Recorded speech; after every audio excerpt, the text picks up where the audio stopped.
in reference to their abilities to overcome negative attitudes and conditions. And let us start with you, Minister Waller, and give our audience some information in reference to your book and how you came to write that book and some of the experiences dealing with the book. And of course, Ms. Brown will do the same, and then we'll have Pastor Walker to sort of summarize that aspect of it, and then we'll be through with this second segment. All right. What happened with me with this book, when it came out, it was as a result of me overcoming the lifestyle that so many people are caught up into, and that is the street life. The street life is a trap that I didn't fall in, I didn't walk in, I ran into it because it was so attractive. And it's amazing of the things that a person can see and could desire it, such as I did as a little boy playing out in the yard with my basketball, just as innocent as I could be. And I saw guys standing on the corner, and they looked like they was enjoying themselves. They were styling, they were profiling, they was laughing, they was celebrating what they were doing. But they had no clue that there was a young boy watching them that happened to be me. And no matter what I was doing in the yard, I continued to watch them, and I was playing with my ball. I continued to watch them, and I got better with my basketball. And I became so good with the basketball that I thought maybe that's what I would pursue.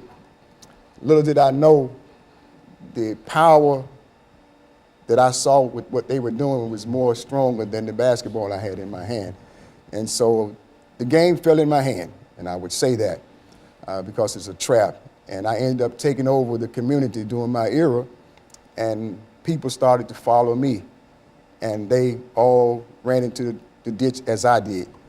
But God brought me out, turned my life around, and from being addicted for 20 plus years of my life, and now I've been delivered for 22 years. And it's good to tell somebody that you can come out. So this book was placed in motion. God ordained the book. And I just want to say to the people out here that's in the world that there's hope. Yes. And I wrote this book, and it says my heartfelt dedication to the people that I understand. I understand the people that are in a trap. I know what it means to be locked up in your own community. And this is without being behind bars. I was locked up in my own community, entrapped. And thank God that one day came that I got out of it, and it was only through the grace of God. I'm gonna say this, and I know it's not easy, but it can be done. I had got so out of control, and I still had the basketball in my hand, but now I'm a supplier of my community.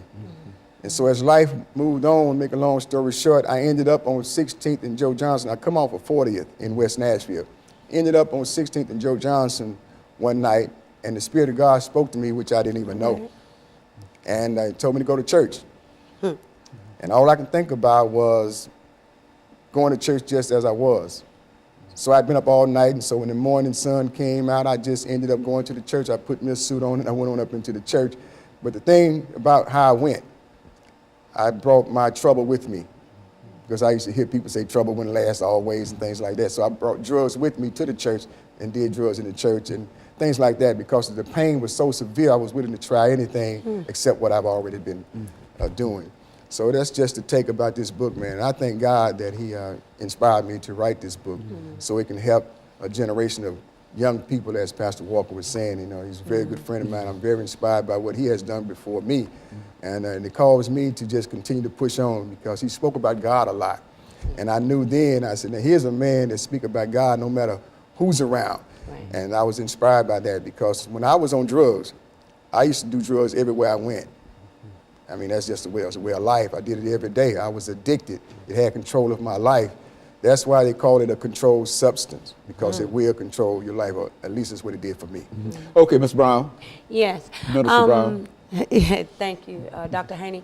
I too, my book, I wrote my book for therapeutic reasons, and to let other people know that no matter how far down the wrong road you go, God's arms are long enough to reach you. And me, I was molested as a child, by a family member.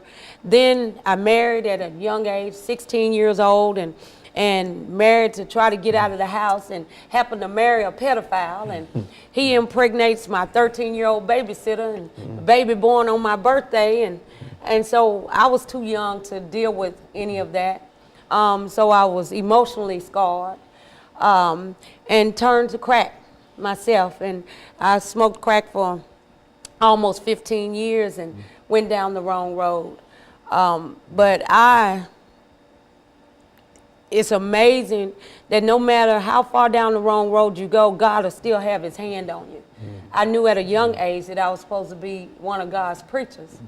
But I couldn't figure out, when I would get high at the crack house, I would sing His Eyes on the Sparrow, or I'm Still Holding On, and would scare people, because I like to read the Bible when I was high, that sort of thing. But I didn't know that God was just instilling some things in me to take with me once he delivered me.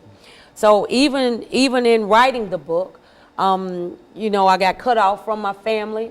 A lot of my family members didn't like the book for whatever various reasons. But the thing about it is, God taught me a long time ago that we all go to some kind of prison. The enemy comes to steal, kill, and destroy. And he do that by setting up all kinds of prisons for you. Emotional prisons, financial prison, relational prison. You know, get in unhealthy relationships. And of course, a financial prison, living from paycheck to paycheck or no paycheck at all.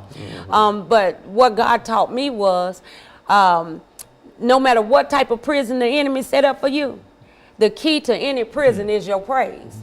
So my book is set out to show somebody else that you can be molested. You can be married to the pedophile. You can have a crack addiction, whatever. But when you turn it over to God and let him transform your life, he can make a mess into a masterpiece because he did it for me. I am now 19 years clean off crack. I'm the owner of Authentic Tax Service for the last 9 years. And as well as I've been the paralegal for the same district attorney that sent me to prison on and off for the last 12 or 13 years. So, you know, God can turn a thing around. And you've got a story. Right. And I certainly appreciate the three of you with that. And so what we're going to do, we're going to take this second commercial break, and then we'll come back and we'll have Pastor Walker to make some statements, and we'll go back and use this last 10 minutes to talk about things that you think that might help our audience to overcome whatever problems that they might have. And I think that what you're doing is exactly what we're trying to do here. And we'll be back with our audience following this very, very short commercial break.